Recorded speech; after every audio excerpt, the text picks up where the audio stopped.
नमस्ते सबको। आज बच्चों के लिए जो है खास प्राणायाम बताने जा रहे हैं। बड़े ही कर सकते हैं क्योंकि जो बच्चे हमारे देश के भविष्य होते हैं और उसके अंदर अच्छे संस्कार आए, ये सभी गार्जियन चाहते हैं, चाहना भी चाहिए। अच्छे संस्कार से मतलब है कि वो तेज तर्रार हो, कोई वो धोखा हुआ प्राणी ना हो, कहीं कोने में बैठा हुआ प्राणी ना हो जहाँ उसे सिर्फ किताबों से मतलब हो। ऐसा भी नहीं। माना कि किताबों से हमें ज्ञान मिलता है, गूगल से हमें ज्ञान मिलता है, लेकिन ज्ञान हम पाते कहाँ से हैं? हम अपने अंतःकरण से, अपने मन से, अपने ध्यान से, अपने स्मरण से, जो ईश्वर ने हमें एज ए गिफ्ट, बहुत ही बड़ा गिफ्ट मनुष्य जीवन को दिया गया है। वो निश्चित रूप से बच्चे के अंदर से विकास होता रहता है। बच्चे जब धीरे धीरे बड़े होते हैं तो वही हमारे देश के आदि नागरिक होते हैं, जो इस देश को के बड़े स्तंभ हैं। एक एक बच्चा जो है इस देश के लिए जो है वह बड़ा कार्य कर सकता है। और जो लोग अभी किसी ऑफिस में भी बड़े लोग काम करते हैं, वह भी देश के विकास के लिए जो है निश्चित रूप से एक बड़े स्तंभ है। और उस विकास के क्रम में उन्हें भी अपने स्वास्थ्य का, उन्हें भी अपने जीवन की रूपरेखा को एक सही दिशा देना चाहिए और अपनी कार्य क्षमता को बढ़ाने के लिए सुबह सुबह कुछ प्राणायाम, जो सारे योगासनों से श्रेष्ठ माना जाता है। यह देखने में तो बड़ा आसान महसूस होता है कि इसमें करना क्या है कि सिद्धासन में बैठ जाना है, बायां पैर नीचे, दायां पैर उसके ऊपर, टखने के ऊपर टखना हो, और इस तरह से आराम में कोई भी बैठ सकते हैं। यह सिद्धासन। सिद्धासन में बैठने के बाद एक मुद्रा विशेष में हम बैठ जाते हैं। पहली उंगली यानी इंडेक्स फिंगर, तर्जनी और अंगूठा आपस में चिपक जाता है। जो चुटकी जब बजाते हैं जिस तरह, उस तरह से ये चिपक जाता है। बाकी की शेष 3 उंगलियां आपस में चिपकी हुई और उसका रुख ऊपर की तरफ और वो घुटने पर रख देते हैं। यह ध्यान और ज्ञान मुद्रा में हम कोई भी प्राणायाम करते हैं। जैसे मान लीजिए सबसे पहले 3 बार ओंकार करिए, फिर उसके बाद जो है भस्त्रिका प्राणायाम करिए, लंबा गहरा सांस लीजिए, लंबा गहरा सांस छोड़िए। यह भस्त्रिका प्राणायाम हो गया। फिर आप कपालभाति करिए। कपालभाति में सांसों को बाहर छोड़ने पर ध्यान दीजिए। यह कपालभाति हो जाता है। फिर अनुलोम विलोम करते हैं, जिसमें हम राइट हैंड अप करके, राइट हैंड के अंगूठे से राइट नोस्ट्रिल को क्लोज करके लेफ्ट नोस्ट्रिल से सांस लेते हैं इस तरह। फिर लेफ्ट नोस्ट्रिल को क्लोज करके राइट नोस्ट्रिल से सांस छोड़ देते हैं इस तरह। फिर उसी से सांस लेते हैं, फिर उसको बंद करके लेफ्ट से छोड़ देते हैं, फिर लेफ्ट से ही सांस लेते हैं, लेफ्ट को बंद करके इस तरह से, जिससे हमें सांस छोड़ना है उसी से लेना है। एक को बंद करके दूसरा खोलना है और जिससे सांसों को छोड़ना है उसी से लेना है। एक को बंद रहेगा, दूसरा खुला रहेगा। यह अनुलोम विलोम बाएं से शुरू करें, बाएं नाक से शुरू करें सांस लेना और बाएं नाक से ही छोड़कर उसको समाप्त करें। यह अनुलोम विलोम होता है। यह कुछ महज प्राणायाम की प्रक्रियाएं बड़े ही सरल दिखती हैं, लेकिन इसका प्रभाव जो है इंस्टेंटली हमें महसूस होता है और इसे महसूस करना चाहिए, सिर्फ सुनना और समझना नहीं चाहिए। इसके असीम फायदे हैं। पूरा दुनिया आज जान चुका है कि ये जो प्राणायाम की कुछ विधियां, 6-7 विधियों की चर्चा मैं करता हूं और मैं नियमित रूप से इसको करता भी हूं। तो निश्चित रूप से होली के शुभ अवसर पर कुछ समय विशेष मिला है, अपने कार्यों से मुझे थोड़ी सी फुर्सत मिली है, तो मैं चाहता हूं कि मैं तो खुद करता ही हूं और एज ए लाइक टीचर मैं हूं, तो टीचर होना एक गर्व की बात है और एक जिम्मेदारी की भी बात है। साथ ही साथ अगर मैं कहीं भी रहूं तो मेरे जितने भी स्टूडेंट्स हैं, चाहने वाले हैं, तो उसके लिए निश्चित रूप से मैं कहीं न कहीं यूजफुल हूँ। रहूं, इसके लिए ईश्वर से मैं रोज सुबह शाम विनती करता हूं और अपने आप को थोड़ा बचा के रखता हूं कि मैं कहीं जो है जितना सही रहूंगा उतने ही मैं बच्चों के काम आऊंगा, उतने ही बच्चे हमसे जुड़ेंगे, उतने ही बच्चों के लिए मैं यूजफुल होऊंगा। और इस तरह से मैं जो प्राणायाम को का महत्व मैंने देखा, महसूस किया, वो मैं शेयर कर रहा हूँ कि इस तरह से प्राणायाम जब आप अनुलोम विलोम कर लेंगे तो ये तीसरा प्राणायाम हो जाएगा। पहला भस्त्रिका, दूसरा कपालभाति, तीसरा अनुलोम विलोम, चौथा जो है हम लोग भ्रामरी करते थे। भ्रामरी में हम लोग पहली दोनों उंगलियों को, ये पहली जो दोनों उंगली निकाल लें, इसको माथे पर रखते हैं, पहले देख लें तब आप करें, क्योंकि आप पहले ही आंख बंद कर लेंगे तो मैं जो बता रहा हूँ तो फिर उसको आप देख नहीं पाएंगे ना, तो इसीलिए पहले आप देख लें कि पहली दोनों उंगली माथे पर रखें, वो ऊपर ललाट के ऊपर फोरहेड पे, और शेष तीन उंगलियों को आंखों पर आप धीरे से रख दें और अंगूठे से कान को ऐसे बंद करें। और कानों को बंद करने के लिए आपको कान में उंगली ऐसे नहीं ठूंसना है, आपको कान के साइड में भी थोड़ा सा मसल्स यहाँ पर दिख रहा है, उससे आप कान को बंद करें, उसको अंदर चलते हुए कान को बंद करें। यहाँ जो कान के थोड़े से मसल्स निकले रहते हैं उसको थोड़ा सा चलते हुए जब आप कान को मतलब बंद रखना है तो मतलब उसमें डायरेक्ट उंगली नहीं प्रवेश करना है, उसमें आपको जो इस तरह से यहाँ निकले होते हैं थोड़े से उसको दबाते हुए आप कान को बंद करेंगे तो सहजतापूर्वक बंद होगा। और इस तरह से हम सांस लंबा गहरा लेते हैं और माउथ को क्लोज रखकर मुंह बंद रखिएगा और मन ही मन ओंकार करते हुए सांसों को बाहर छोड़िएगा। ओंकार करना है तो थोड़ा साउंड इस तरह होता है,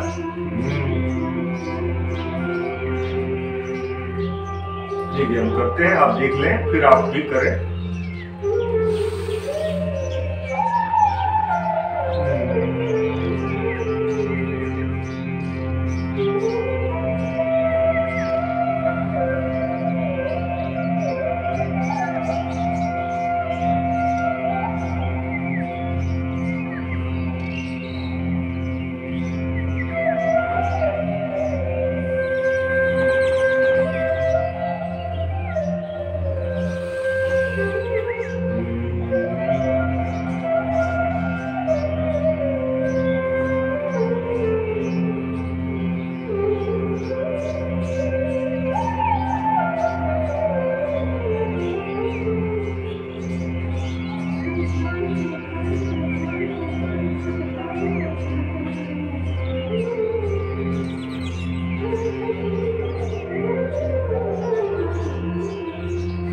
और आंखों को डायरेक्ट ना खोलें, ऊपर हथेलियों को रगड़ते हुए तब आंखों पर रखते हुए आपको कंफर्टेबल फील होगा। क्योंकि जब आप इस तरह से आप भ्रामरी करते हैं तो भ्रामरी करने से आपका ध्यान स्वतः आज्ञा चक्र में लग जाए और ओंकार का पवित्र सिंबल से लेकर के दुनिया की सारी बातों के अंदर ओंकार महसूस करें। आप उसी भावना के साथ यह पूरा संसार हमारा ओममय, हमारे होठों की आकृति ओम है, हमारे भौहों की आकृति ओम है, हमारे हाथों की आकृति में भी ओंकार का जैसा स्वरूप हम पा सकते हैं। तो संसार में हम देखते हैं कि यह ओंकार है, वह एक ऐसा पवित्र सिंबल है जिस ओंकार से दुनिया में अगर कोई शब्द नहीं बना था, कोई साउंड नहीं था, तो लोगों ने पहली बार इस तरह से साउंड किया होगा,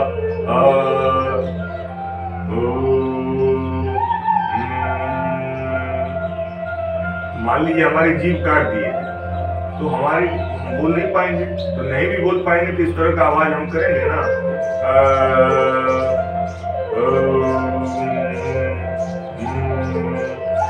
उ और मो, ये साउंड तो बिना जीभ के भी हम यूज करते हैं, यानी यह ओरिजिनल साउंड है।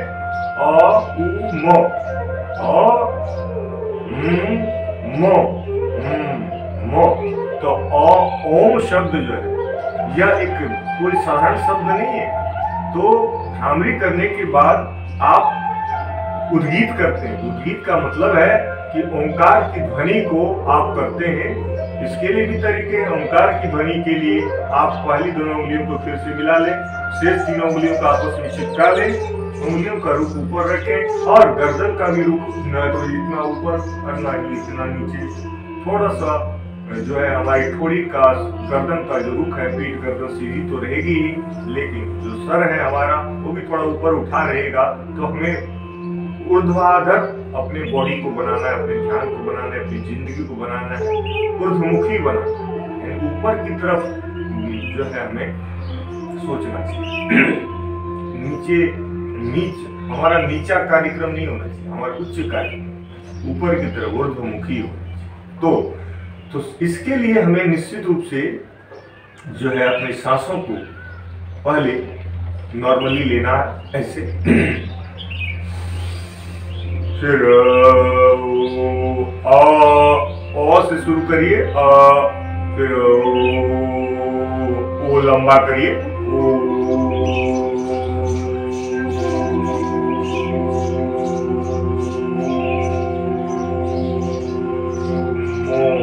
मुंह पे हमारा हो आपस में मिल जाए, और फिर मुंह को बंद करके नाक से लंबा गहरा सांस लीजिए।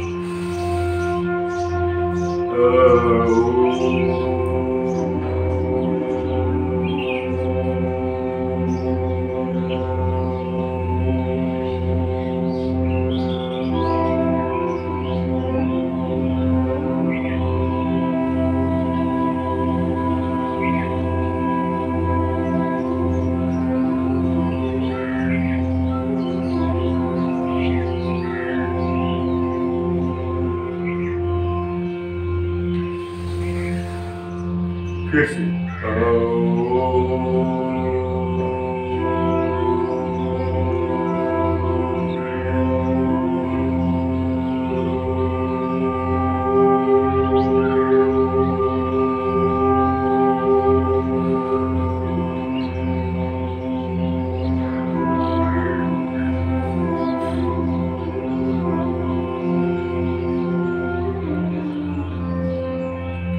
आंखों को डायरेक्ट ना सोचें। मैं बार बार बताता हूँ, आंखों पर हाथ रखते हुए जिससे हमारा ध्यान सोता है। यह सबसे पहले हमने अभी बताया कि प्राणायाम की शुरुआत हो, हम मंत्र इत्यादि ओंकार से शुरू करते हैं। 3 बार ओंकार कम से कम कर लेते हैं, मंत्र इत्यादि का जाप कर लेते हैं, भस्त्रिका प्राणायाम कर लेते हैं, कपालभाति कर लेते हैं, अनुलोम विलोम कर लेते हैं, तब जाकर के मैंने बताया था भ्रामरी। और भ्रामरी करने के बाद हमने बताया अभी भी ओंकार, उद्गीत भी बोलते हैं इसको, तो ये ओंकार। इसके बाद आप कर सकते हैं अगला प्राणायाम उज्जयी।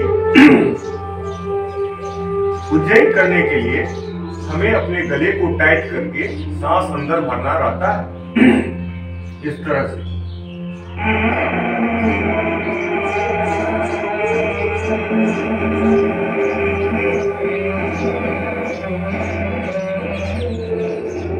और तब उसको रोक देना होता है सांसों को, और थोड़ी को जो है सीने में से थोड़ी देर लगा के रोक दीजिए।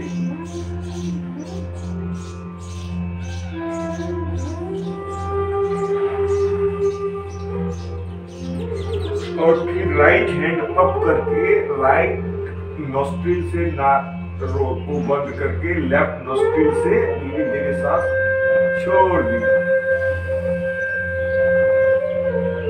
यह प्रक्रम हमारा जो है उज्जयी प्राणायाम।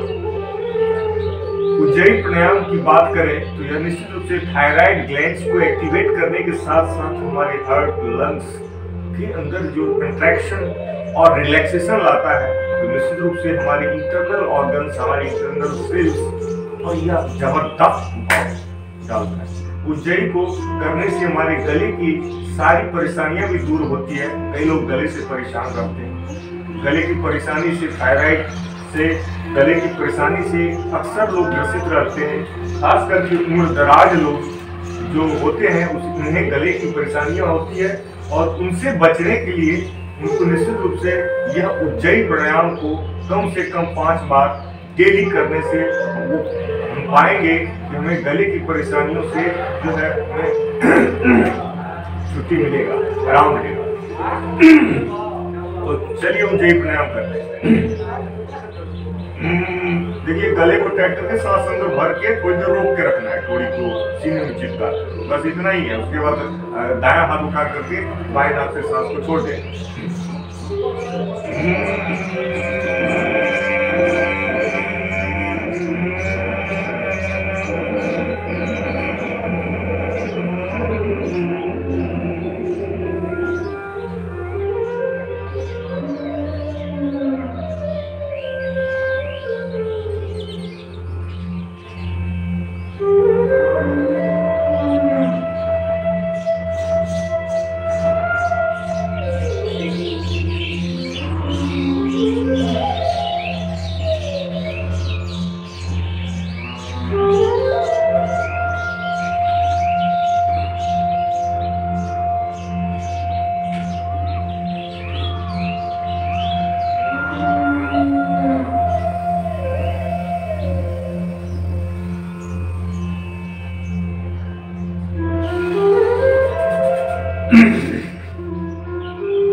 ये जो हमारा प्रक्रम है, यह एक सीक्वेंस में हम करते आ रहे हैं। प्राणायाम में 7 प्राणायाम को हम बता रहे हैं कि यह एक सीक्वेंस में होता है। पहला प्राणायाम भस्त्रिका, याद करें, पहला भस्त्रिका, दूसरा कपालभाति, तीसरा अनुलोम विलोम, चौथा भ्रामरी, पांचवा उद्गीत यानी ओंकार, छठा उज्जयी और 7वां है वायु प्राणायाम। वायु प्राणायाम में हम सांसों को बाहर छोड़कर पेट को अंदर धसा के थोड़ी देर, थोड़ी को इसे सीने में चिपका कर रोकते हैं। नॉर्मल सी बात है, सांसों को बाहर छोड़कर पेट को अंदर धसा कर सांसों को बाहर छोड़कर रोकना है। सांसों को बाहर छोड़कर पेट को अंदर धसा कर सांसों को बाहर छोड़कर रोकना है। तो अगर हमने सांसों को बाहर छोड़ना है तो पहले सांस ले लेते हैं, फिर बाहर छोड़ने में और अच्छा रहेगा।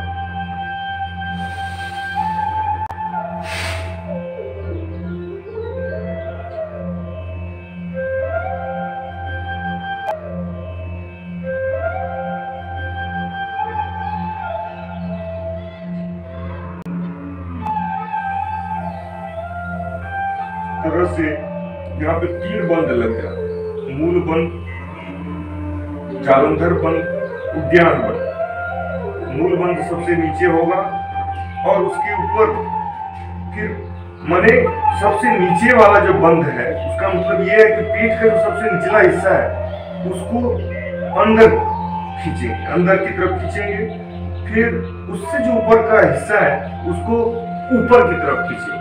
इस तरह से जो है हमारा 2 बंद यहाँ लग जाएगा। अब तीसरा बंद तो हमारा ये हम थोड़ी जो हम अपने सीने में चिपकाते हैं, यह भी बंद है। बंद का मतलब होता है अपने शरीर को बांधना है थोड़ी देर के 15 सेकंड के लिए स्टार्टिंग, फिर 30 सेकंड, फिर मैक्सिमम 1 मिनट तक सांस को रोकिए। उसके बाद क्या जरूरत है इतना जारी, माने जिससे हमें फायदा हो, जो हमारे लिए आसान हो, वही रास्ता हमें चुनना चाहिए। और जब हम उस आसान रास्ते से अपने कार्य की शुरुआत करेंगे तो निश्चित रूप से हमें मन लगेगा और उसको उसकी चरम सीमा भी पर हम पहुंचेंगे, तो खुद लगेगा। अब यहाँ पे कई लोग योगा करते हैं, जो योगा करने वाली फेमस पर्सनैलिटी है बाबा रामदेव जी हैं, और हमारे स्वामी रामदेव जी से लेकर के शिल्पा शेट्टी जी हैं। शिल्पा शेट्टी जी के बारे में हमने एक बार पढ़ा था कि उनके योगा के प्रति जो उनकी रुचियां हैं वह जो है वो हर दिन एक नया अनुभव करना चाहती है योगा के क्षेत्र में, और इसीलिए वह बहुत अधिक समय जो है योगा में देती है। क्योंकि जब हम किसी कार्य को करते हैं तो उसमें हम एक अपना पर्सनल हमारी जो फीलिंग होती है वह हमें उस कार्य के प्रति रुचि दिलवाती है।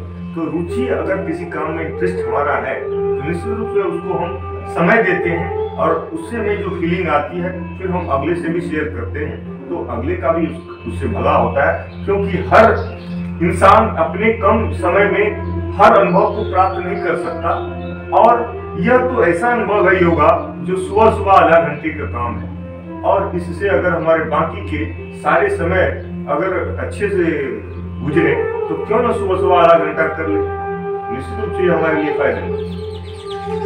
मैं ये कहना चाहूंगा कि आप भी करें और इसमें देर न लगाएं, क्योंकि यह हमारे पूरे व्यक्तित्व के विकास के लिए अगर एक महामंत्र है वह मंत्र हम तो पढ़ते ही हैं इसमें जब प्राणायाम करते हैं, क्योंकि प्राणायाम की शुरुआत ही मंत्र से होती है, लेकिन साथ साथ कुछ एक्शन भी करते हैं। तो यह हमारा जो है बहुत ही वैज्ञानिक तर्कपूर्ण हमारा एक्शन होता है, प्राणायाम का एक्शन। तो अब हम बाह्य प्राणायाम को बता रहे हैं, जिसमें हम सांसों को पहले लंबा गहरा लेंगे, फिर सांसों को बाहर छोड़ देंगे, थोड़ी को सीने में चिपका के थोड़ी देर रोक लेंगे। पेट अंदर की तरफ जो धसेगा, पेट का निचला हिस्सा अंदर की तरफ खिंचाएगा, उससे ऊपर वाला हिस्सा पेट का सबसे नीचे वाला हिस्सा अंदर की तरफ धसेगा, उससे ऊपर वाला हिस्सा थोड़ा ऊपर की तरफ खींचेगा, और यह थोड़ी हमारे सीने से बंधा रहेगा। इसलिए इसमें कहते हैं कि तीन बंद बनते हैं, मूल बंद, उद्यान बंद और जालंधर बंद। यह है हमारा बाह्य प्राणायाम। लीजिएगा, कम से कम 3 बार करिएगा।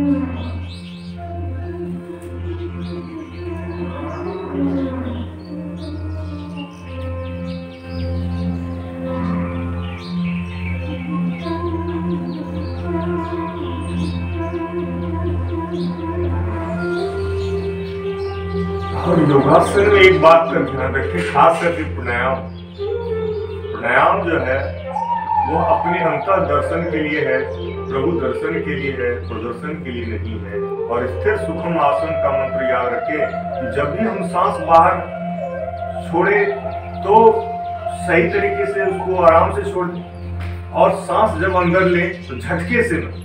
सांसों को बाहर तो फिर भी झटके से छोड़ सकते हैं, लेकिन सांसों को जब अंदर हम लेते हैं तो सिर्फ भस्त्रिका प्राणायाम को छोड़कर किसी और प्राणायाम में सांसों को झटके से अंदर ना ले। जैसे अभी हमने सांस को बाहर छोड़ दिया है जगह से,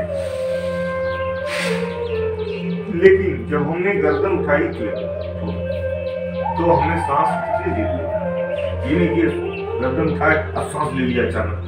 इससे जो हमारा सिस्टम है बॉडी का, जो हमारा नर्वस सिस्टम है, हमारी जो सेंस ऑर्गन्स है, वह एक उसमें अचानक से जो है झटका लगता है, तो दैट इज नॉट गुड। अब इसका ख्याल हम लोगों को रखना चाहिए। पानी पीते समय भी आराम से पीना चाहिए, खाना खाने के समय आराम से खाना चाहिए, पढ़ने के समय आराम से पढ़ना चाहिए। जीवन में कोई भी काम हमें आराम से करने से आराम से फास्ट होता है। अब ये नहीं कि फास्ट से फास्ट होता है, आराम से कोई काम करेंगे तो फास्ट हो जाएगा। और अगर उसको परेशान होकर के करेंगे, बड़े ये करेंगे तो काम गड़बड़ होगा। इसीलिए कहावत किसी बड़े बूढ़े ने कहा, जल्दी काम से चलिए। तो यह बाह्य प्राणायाम 7वां प्राणायाम था। और चूंकि बाह्य प्राणायाम जो होता है, इसमें एक प्राणायाम और हम साथ में कर सकते हैं, जिसका नाम है अग्निसार। तो चलिए लास्ट में अग्निसार भी बता देते हैं। अग्निसार के लिए सांसों को बाहर छोड़िएगा, और जब सांसें हमारे शरीर से बाहर जाएगी तो पेट के अंदर एक संकुचन और फैलाव करिएगा, यानी पेटों को अंदर धसाइएगा और इस तरह से पेटों को आप गति दीजिए। तो ये लीजिए, सांसों को बाहर छोड़ के रोक दीजिएगा, तब ऐसा होगा। ये है बाह्य प्राणायाम का ही अगला स्वरूप है, जो है अग्निसार।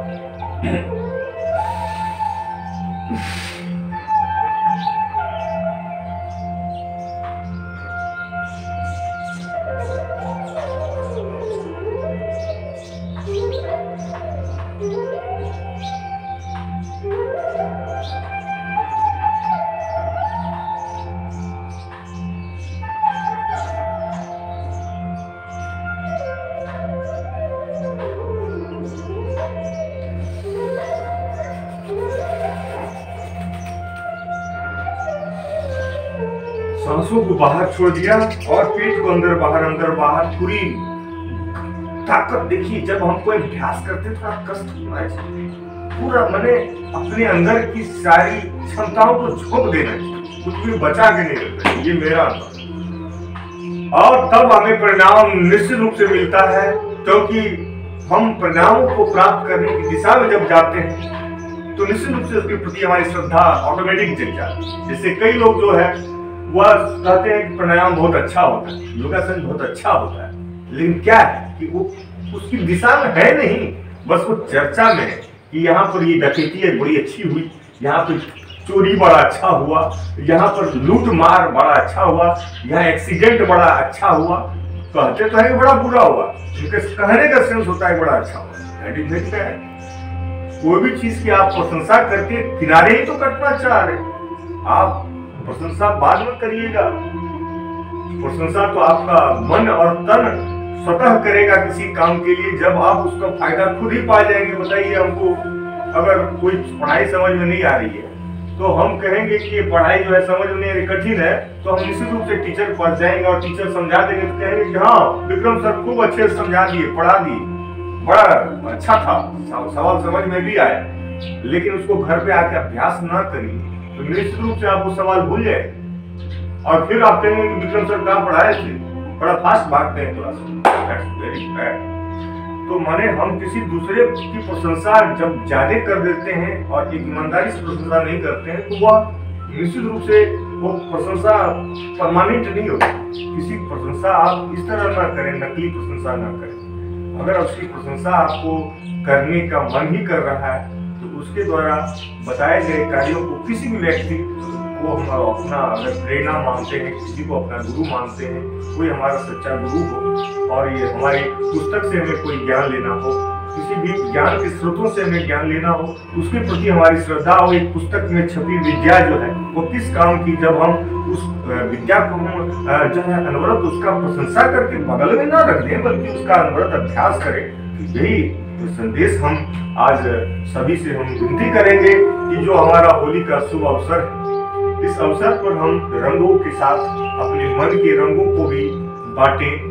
रंग को तो हम बांटते ही हैं लोगों में, लेकिन हमारे मन की जो खुशी है वह उन रंगों के माध्यम से, रंगों के छींटों के माध्यम से हमारे कार्यों की खुशबू अगले को मिले और सब स्वस्थ हो, सब प्रसन्न हो और योगा रोज करते रहे और योगा को खुद भी करें, औरों को भी कराएं।